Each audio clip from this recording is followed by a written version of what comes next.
Halo guys, kali ini Kak Ca review drama Korea Jatuh ke Dalam Cinta Berbahaya Part 1. Yoon Jae-in adalah seorang desainer berbakat. Ia sedang minum anggur di rumahnya bersama pria selingkuhan palsu. Yoon Jae duduk bermesraan dengan pria itu di kamarnya. Tiba-tiba datang Lee Tae-bin, kekasih Yoon Jae, seorang anak yatim yang masih hidup miskin. Yoon Jae dan pria selingkuhan palsu itu mereka asik bermesraan yang sengaja dilakukan dengan penuh kebohongan. Tae-bin masuk ke kamar Yoon Jae. Ia melihat Yoon Jae bermesraan dengan pria lain. Tae-bin terdiam dan sangat marah. Ia menghajar pria itu. Pria itu ingin melawan Tae-bin, tapi Yoon Jae menghentikannya. Yoon Jae mengatakan, dari awal kau sudah tahu kan kita berbeda kasta.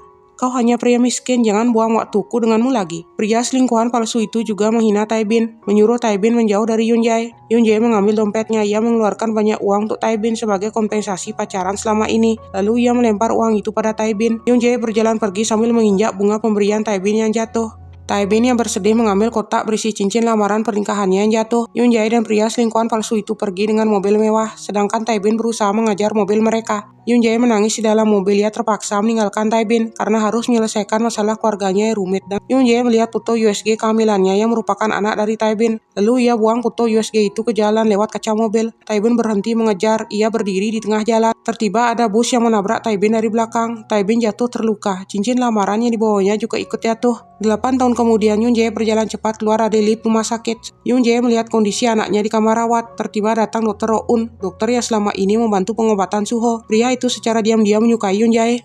Roun memberitahu Yoon Jae jika kondisi Suho saat ini baik-baik saja.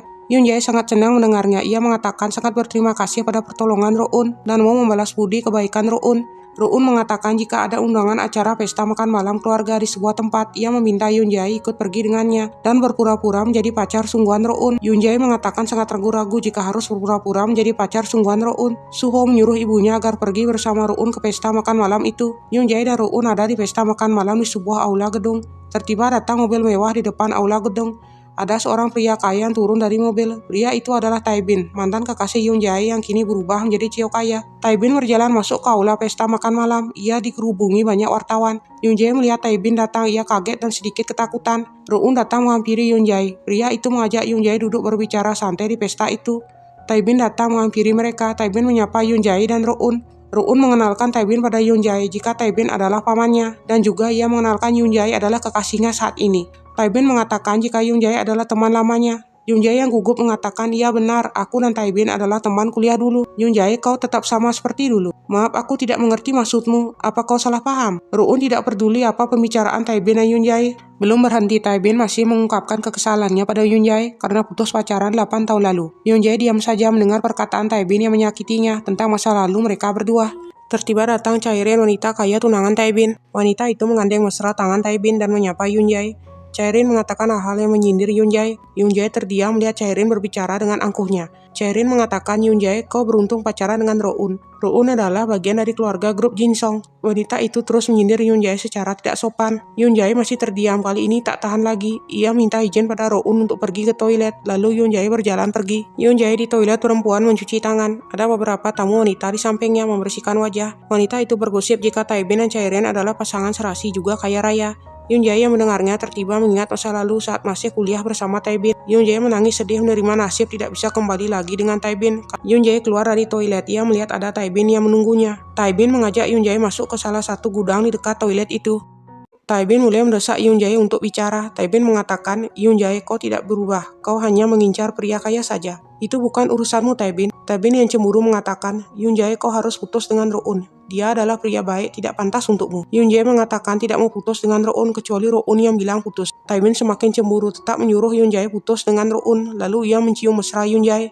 Tiba-tiba Yoon Jae menampar Tae-bin karena sikap dominasi Tae-bin yang berlebihan. Tae-bin keluar dari gudang menyapa Roun agar tidak terlihat membuat curiga. Yoon mengatakan, paman, apa yang terjadi? Apa kau melihat Yoon Jae? Tae-bin tampak acuh menyuruh Roun mencarinya sendiri. Yoon Jae ternyata masih ada di dalam gudang itu. Ia duduk sambil menangis. Yoon Jae melihat ponsel yang menjawab panggilan masuk dari rumah sakit. Yoon Jae sampai di rumah sakit. Ia menemui dokter untuk membahas kondisi penyakit anaknya yang dirawat di rumah sakit. Dokter mengatakan kondisi Suho mendadak tidak baik. Dokter memberikan Yoon Jae data rincian biaya tagihan medis operasi tambahan dan perawatan Suho selama di rumah sakit. Yoon Jae sedih dan bingung bagaimana cara membayar tagihan medis Suho yang berjumlah besar dalam waktu singkat. Tiba-tiba datang Roun. Ia berniat membantu membayar tagihan medis Suho. Roun mengatakan jika Yoon Jae harus mau terus menjadi pacar Roun sampai hutang yang diberikan Roun bisa dilunasi Yoon Jae. Yoon Jae mengiyakannya. Ruun meminta dokter utama rumah sakit untuk mempersiapkan operasi tindakan pada Ruun. Yoon Jae mendengar itu tenang dan sedikit merasa ringan. Yoon Jae melihat kondisi anaknya sakit di kamar rawat. Ia duduk di samping menjaga Suho yang tampak tertidur. Yoon Jae datang ke sebuah bar malam untuk bekerja paruh waktu sebagai wanita pelayan bar. Nyonya pemilik bar malam menyuruh Yoon Jae merubah penampilannya. Ia juga mengambil jaket luar yang dipakai Yoon Jae agar Yoon Jae hanya bisa mengenakan dress merah seksi untuk bekerja melayani tamu. Di salah satu kamar di bar malam itu ada Taebin yang berpesta bersama teman-temannya. Ada salah satu pelayan wanita yang mendekati Taebin sambil menawarkan anggur, tapi Taebin mengusir pelayan itu. Tiba-tiba datang Yoon Jae masuk ke kamar tamu. Ia melihat ada Taebin dan teman-temannya berpesta di kamar itu. Semua teman Taebin bergosip tentang Yoon Jae yang dulu kaya pernah mengabaikan Taebin sampai Taebin terpuruk. Taebin menyuruh Yoon Jae untuk menemaninya. Yoon Jae mengiyakan. Yoon Jae duduk di samping Taebin. Yoon Jae mengatakan saat ini punya masalah dan sangat membutuhkan uang. Taebin menawarkan bantuan uang pada Yoon Jae. Temannya datang membawa gepokan uang banyak ditaruh di atas meja. Taebin menuangkan segelas anggur. Ia menyuruh Yoon Jae minum menghabiskan anggur agar bisa mengambil semua uang yang ada di atas meja. Yoon Jae mengiyakan. Ia meminum segelas anggur yang diberikan Taebin. Belum cukup, Taebin menyuruh Yoon Jae menghabiskan minum anggur sebotol besar yang ada. Yoon Jae berdiri dan meminum anggur itu sampai habis di depan mereka semua. Tugas selesai, Yoon Jae ingin mengambil uang yang ada di atas meja. Tapi Taebin menahannya. Taebin mengambil segepok uang itu. Ia berdiri dan melempar uang itu pada Yoon Jae. Ia lakukan itu sama percis dengan mengingat dulu Yoon Jae pernah melemparnya uang di saat ia jatuh miskin.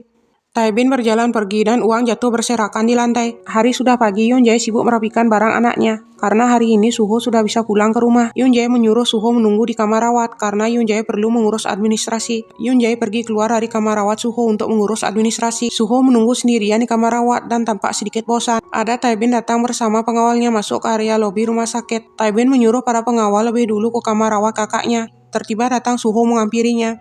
Anak kecil itu menyapa ramah Taebin. Taebin membalas sapaan Suho. Suho mengatakan ibu menyuruhku selalu tersenyum, semua hal akan berjalan baik. Suho tertiba sangat menyukai Taebin. Ia meminta agar Taebin mau menjadi ayah pengganti untuknya. Taebin mengatakan tidak bisa menjadi ayah pengganti untuk Suho. Ia menawarkan Suho untuk bermain game ponsel dengannya. Taebin menemani Suho bermain game ponsel di ruang tunggu. Suho sangat senang duduk dekat bersama Taebin. Tiba-tiba ada Yoon Jae memanggil Suho dari kejauhan. Lalu Suho berjalan menghampiri ibunya. Taebin melihat ke arah Yoon Jae, tapi Yoon Jae sudah tidak ada. Taebin menjawab panggilan masuk di ponselnya. Ia berjalan pergi dari ruang tunggu. Suho memberitahu ibunya jika ia baru saja bertemu dengan seorang paman tampan. Tiba-tiba datang Roun menghampiri mereka. Roun memberi ucapan selamat pada Suho yang kini telah melewati operasi dan semakin baik. Yoon Jae melihat ponselnya ada pesan masuk dari sebuah perusahaan yang menerima lamaran kerjanya.